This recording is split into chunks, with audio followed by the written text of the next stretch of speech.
Guys এই দেখুন মশলাটা ভাজার জন্য যে যে উপকরণগুলো নিয়েছি, এখানে আছে শীতল, তারপর আছে পেঁয়াজ, লঙ্কা বাটা, রসুন বাটা, আর এগুলি হচ্ছে কুমড়ো পাতা।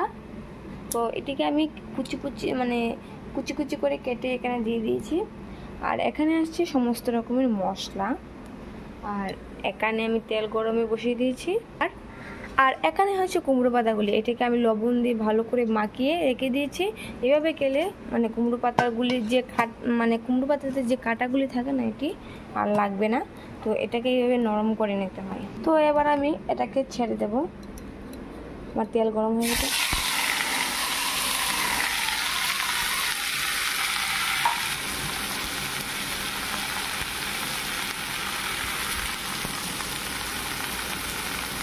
তো গাইস এখানে এখন আমরা একে একে সব মশলাগুলি দিয়ে দেবো।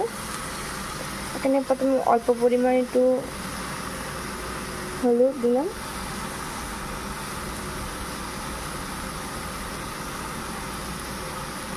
তারপর দিয়ে দেবো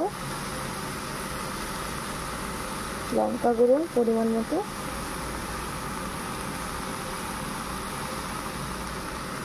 তো লঙ্কা গুঁড়োটা আমরা একটু বেশি খাই, তাই এটা একটু বেশি করে দিতে হবে, নাহলে আবার বর মশাই মানবে না।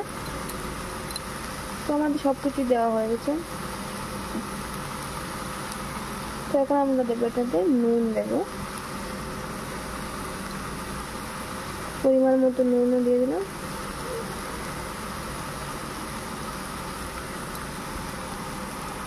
তো এখানে এটাকে ভালো করে মিক্সড করে নেব।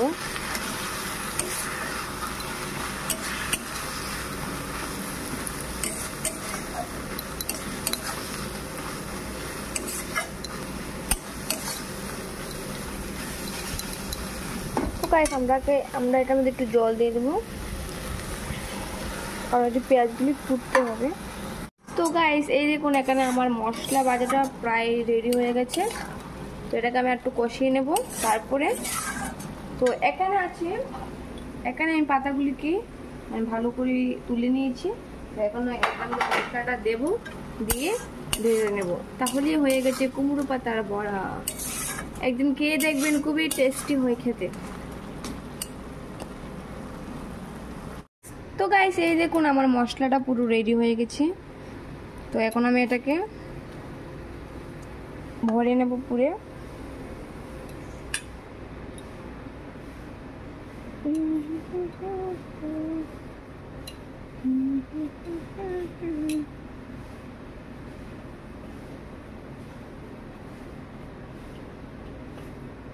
এটা ফেটে গেছে, দুইটা দিতে হয়।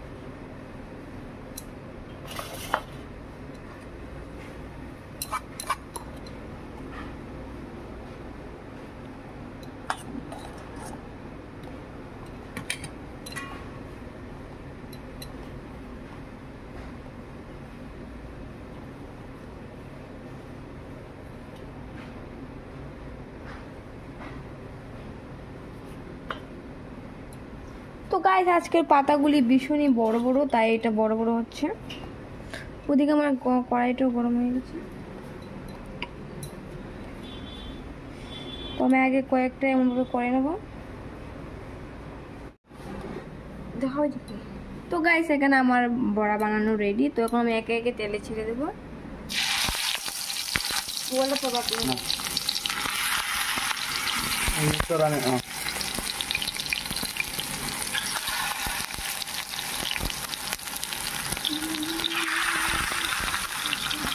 সন্ধ্যাবেলা দেখা লাগবে।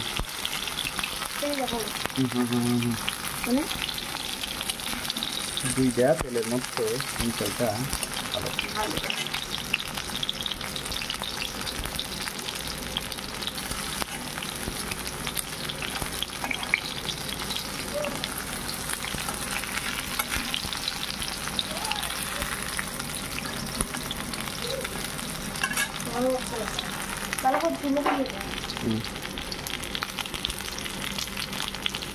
দেখুন এখানে আমার বড়া রেডি হয়ে গেছে দেখুন। তো এখানে আমার হাজবেন্ড খাচ্ছে। তো কেমন হয়েছে একটু বললে ভালো হয়।